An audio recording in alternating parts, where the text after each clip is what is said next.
మొత్తంగా ఆంధ్రప్రదేశ్ విషయాలను ఒకసారి మనం గమనించినట్లయితే జగన్ తనకు ప్రతిపక్ష హోదా ఇవ్వాలంటూ అసెంబ్లీ స్పీకర్కి అయితే ఒక లేఖ రాశారు. ఇప్పుడు ఈ లేఖే కొంత సంచలనంగా మారింది. అంటే 10% ఎమ్మెల్యేలు లేకుండా ఇది సాధ్యం కాదంటూ కొంతమంది చెప్తున్నారు. అటువంటిది ఏమీ కూడా చట్టంలో లేదని జగన్ చెప్తున్నారు. అసలు మొత్తంగా ఈ అంశానికి సంబంధించి ఏం జరుగుతోంది, దీంతో పాటుగా మరిన్ని జాతీయ రాష్ట్ర అంశాలకు సంబంధించి మనతో పాటు డిస్కస్ చేయడానికి మా పొలిటికల్ ఎడిటర్ చిదంబర్ గారు, అదేవిధంగా అనలిస్ట్ కంబాలపల్లి కృష్ణ గారు ఇద్దరు కూడా సిద్ధంగా ఉన్నారు. ఎస్, గుడ్ మార్నింగ్ అండి ఇద్దరికి కూడా. Good morning Vijay. Yes, Chidambar గారు ఎలా చూస్తారండి ఈ జగన్కి సంబంధించి ప్రతిపక్ష హోదాకి సంబంధించి? అంటే ఆయనకు కేవలం 11 మంది ఎమ్మెల్యేలు మాత్రమే ఉన్నారు. ఈ నేపథ్యంలో ప్రతిపక్ష హోదాని కోరడం ఎంతవరకు కరెక్ట్, లేకపోతే ఇది చట్టంలో అటువంటిది ఏమీ లేదు కాబట్టి ఇవ్వచ్చా? అసలు ఏం జరుగుతోంది మొత్తం అంశంలో? అంటే ప్రతిపక్ష హోదాని కోరడం అన్నది ఖచ్చితంగా అంటే అసెంబ్లీలో తను ఒక సభ్యుడిగా తనకు ఒక హక్కుగా మనం చూడొచ్చు. కానీ ఆ కోరే విధానం ఏదైతే ఉందో దాని మీదనే చాలా మందికి అబ్జెక్షన్స్ వస్తున్నాయి.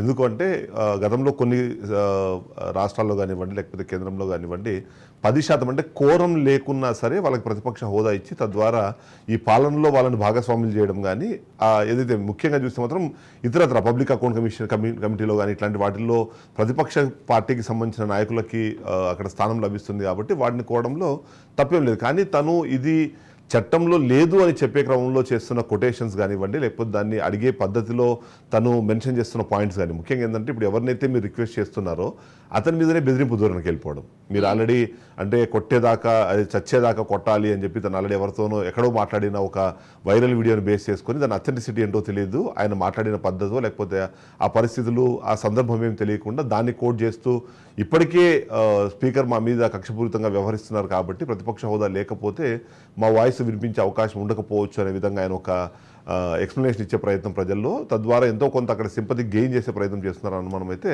ప్రజలందరిలో ఉంది.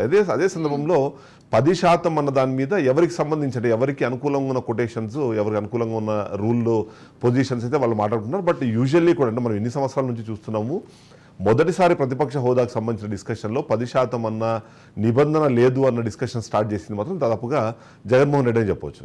ఎందుకంటే గతంలో ఇంతకుముందు మనం ఏదైతే టీడీపీ కౌంటర్ ఇచ్చే క్రమంలో కూడా చెప్పింది ఏంటంటే గత ఎన్నికల్లో మీరు గెలిచిన తర్వాత 23 సీట్లతో ప్రతిపక్ష హోదాలో ఉన్న టీడీపీకి మీరు ఇచ్చిన వార్నింగ్ ఏంటి, నేను ఒక 5-6 సీట్లు నేను గేట్లు ఎత్తేసి ఒక 5-6 సీట్లు నేను ఇక్కడ లాగేసుకున్నంటే నీకు ప్రతిపక్ష హోదా కూడా ఉండదు అని. అంటే అప్పుడు లేని రూల్ పొజిషన్ లేదా అప్పుడు మీరు గుర్తించలేని రూల్ పొజిషన్ ఇవాళ ఎందుకు గుర్తించాల్సి వచ్చింది అన్న విషయం పైన చాలా ఇది ఉంది. అంటే బట్ ఎదురు అన్నట్టుగా సభ్యుడిగా మీరు అంతేకాకుండా మాజీ ముఖ్యమంత్రిగా మీకు గౌరవం ఇచ్చే ప్రయత్నము ఇప్పుడు ప్రభుత్వం చేస్తుంది అన్నది అయితే చాలా క్లియర్గా అర్థమవుతుంది. ముఖ్యంగా చూస్తే మాత్రం ఏంటంటే ఒకవేళ సాధారణ సభ్యుడైతే అసెంబ్లీ గేటు లోపలికి వాళ్ళ వెహికల్ అలౌ చేయరు, బయటనే వెహికల్ ఆపేసిన తర్వాత అతను నడుచుకుంటూ ఖచ్చితంగా వెళ్ళాలి. అలాంటిది కాకుండా అవకాశం ఇచ్చి లోపల దాకా తీసుకొని రావడం అనేది ఒకటి. ఒకవేళ వైఎస్ జగన్మోహన్ రెడ్డి వైఎస్ జగన్మోహన్ రెడ్డి అని నేను పలకాలి అంటే వై అనేది ఆల్మోస్ట్ ఆల్ఫాబెటికల్ ఆర్డర్లో లాస్ట్లో ఉంటుంది. ఐ థింక్ నాకు గుర్తుండి జెడ్ పేరుతో ఎవరి పేర్లు కూడా లేవు కాబట్టి ఈయన చివరి వ్యక్తి అయ్యే అవకాశం కూడా అక్కడ కొద్దిగా ఎంతో కొంత కనిపిస్తుంది. ఒక విషయం అరవింద్ గారు, ఇప్పుడు జగన్మోహన్ రెడ్డి ఏం చెప్తున్నారంటే ఏదైతే మంత్రుల తర్వాత తనకు అవకాశం కల్పించడం పెద్ద సబబుగా లేదు, ప్రతిపక్ష నేతగా తనకే ముఖ్యమంత్రి లేకపోతే డిప్యూటీ సీఎం తర్వాత తనకు అవకాశం కల్పిస్తే బాగుండేదని చెప్తున్నారు చిదంబర్ గారు. మీరు ఎలా చూస్తారు? అదే అంటున్నాను, ఇప్పుడు ఎక్కడ ప్రతిపక్ష పార్టీగా లేకపోతే ప్రతిపక్ష నాయకుడిగా ఆయన్ని ఫస్ట్ గుర్తించాలి అంటేనే మొదటగా ఆయనకి ఎన్ని సీట్లు వచ్చాయి, ఆ సీట్లకు సంబంధించి రూల్ పొజిషన్లో 1/10 అంటే ఏదైతే కోరం ఉండాలో అది ఉందా లేదా అన్నది డెఫినెట్లీ అప్పుడున్న ప్రోటెస్ట్ స్పీకర్ను సెలెక్ట్ చేసి దాన్ని బట్టి ఆయన ఆ లిస్ట్ ఇస్తారు. ఆ ప్రకారమే అక్కడున్న సెక్రటరీ కానివ్వండి లేకపోతే ఇతరత్ర అసెంబ్లీకి సంబంధించిన అధికారులు కానీ అది చేయిస్తారు. అందులో భాగంగా చూస్తే మాత్రం ఖచ్చితంగా ఆయనకి ప్రతిపక్ష హోదా లేదు. సరే తర్వాత మీరు రేస్ చేసిన పాయింట్స్ వ్యాలిడ్ అవుతాయా కాదా అన్నది తర్వాత డిస్కషన్ కాబట్టి మొదటగా చూస్తే మాత్రం 10% సీట్లు మీకు రాలేదు కాబట్టి ఖచ్చితంగా మీకు లేదు. అలాంటప్పుడు మంత్రుల తర్వాత చేయించడం అన్నది ఒక విధంగా చెప్పాలంటే ఆయన గౌరవించినట్టు. దాన్ని ఆయన గుర్తించలేకపోవడము జగన్మోహన్ రెడ్డి ఇంకా ఇతరత్ర ఆలోచన విధానంలో ఉండడం మాత్రం ఖచ్చితంగా ఇక్కడ ఆక్షేపణ అంటారా? రైట్, కృష్ణ గారు మీరెలా చూస్తారండి అంశాన్ని? అంటే జగన్మోహన్ రెడ్డి ప్రతిపక్ష నేతగా తనకు హోదాను కల్పించాలి, అదే సబబు. చట్టంలో కూడా ఈ 10% అనేటువంటి అసలు అంశం ఎక్కడ చట్టంలో పొందుపరచలేదు. అది కాకుండా మొన్న ఏదైతే ప్రమాణ స్వీకారాల రోజు మంత్రుల తర్వాత తనకు అవకాశం కల్పించారు, అలా కాకుండా ముందే కల్పించుంటే బాగుండేది. ఇటువంటి కామెంట్స్ అన్ని కూడా చేశారు. ఎలా చూస్తారు మొత్తం కామెంట్స్కి సంబంధించి?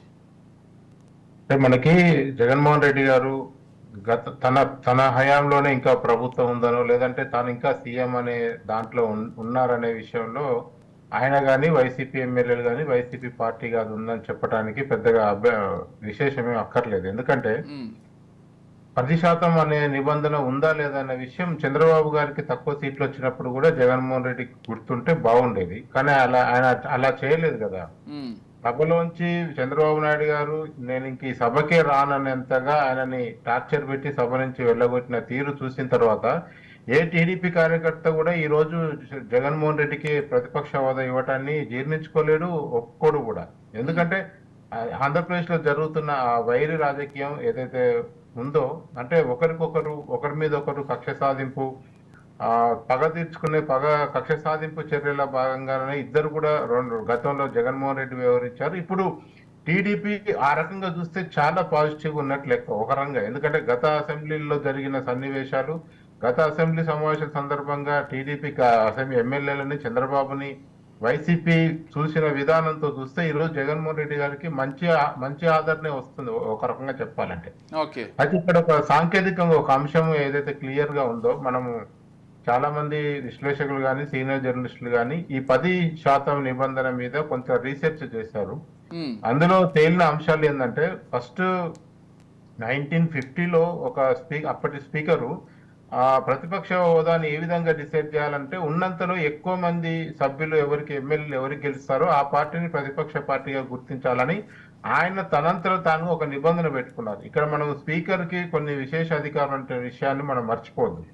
మీకు మొత్తం అసెంబ్లీకి ఓవరాల్ ఛాంపియన్ ఎవరు? ముఖ్యమంత్రి రాష్ట్రానికి ఛాంపియన్ అయితే అసెంబ్లీకి ఛాంపియన్ స్పీకర్ ఉంటారు. సో స్పీకర్ కి కొన్ని విచక్షణ అధికారాలు, కొన్ని నిర్ణయాలు తీసుకునే ఇది రాజ్యాంగం కల్పించింది కనుక అప్పుడున్న స్పీకరు ఏదో ఒక క్రైటీరియా పెట్టుకొని ప్రతిపక్ష హోదాని గుర్తించాలి. ఎందుకంటే కొన్ని గ్రూపులుగా కొన్ని పార్టీలు కొన్ని సీట్లతో గెలిచి మమ్మల్ని గుర్తించండి అని అప్పట్లో స్పీకర్ దగ్గరికి వెళ్ళారు రాజకీయ పార్టీలు. అప్పుడు ఆయన ఏదో ఒక లైన్ తీసుకోవాల్సి వచ్చినప్పుడు ఏం చేశారంటే, ఎవరికి ఓవరాల్ సభలో 10% సీట్లు ఉంటాయో వారిని మాత్రమే ప్రధాన ప్రతిపక్షంగా గుర్తిస్తానని ఆయన ఒక లైన్ తీసుకొని వెళ్ళారు. దీనికి రాజ్యాంగంలో లేదు, పార్లమెంటరీ చట్టాల్లో లేదు అంటే టెక్నికల్ గా చూస్తే లేకపోవచ్చు, కానీ ఒక సాంప్రదాయం అనేది మాత్రం కొనసాగుతూ వస్తుంది. మీరు చూడండి, లాస్ట్ టైం బీజేపీకి 3 సీట్లు వచ్చాయి ఢిల్లీ అసెంబ్లీలో. అప్పుడు అక్కడ ప్రతిపక్ష హోదా ఇచ్చారు. వాస్తవానికి ఢిల్లీలో ఉన్నది 67 నుంచి 70 అసెంబ్లీ సీట్లు ఉన్నాయి. కనీసం 10% 7 సీట్లైనా రావాలి. అలాగే 3 సీట్లు వచ్చిన బీజేపీకి కూడా ప్రతిపక్ష హోదాని అప్పుడు స్పీకర్ కల్పించారు. అంటే ఇది ఒక ట్రెడిషన్ లాగా, ఒక పద్ధతి లాగా వస్తుంది. మరి ఇదే పద్ధతిని జగన్మోహన్ రెడ్డి గారు గుర్తుంచుకొని టీడీపీ విషయంలో ఆ కామెంట్ చేయకుంటుంటే బాగుండేది.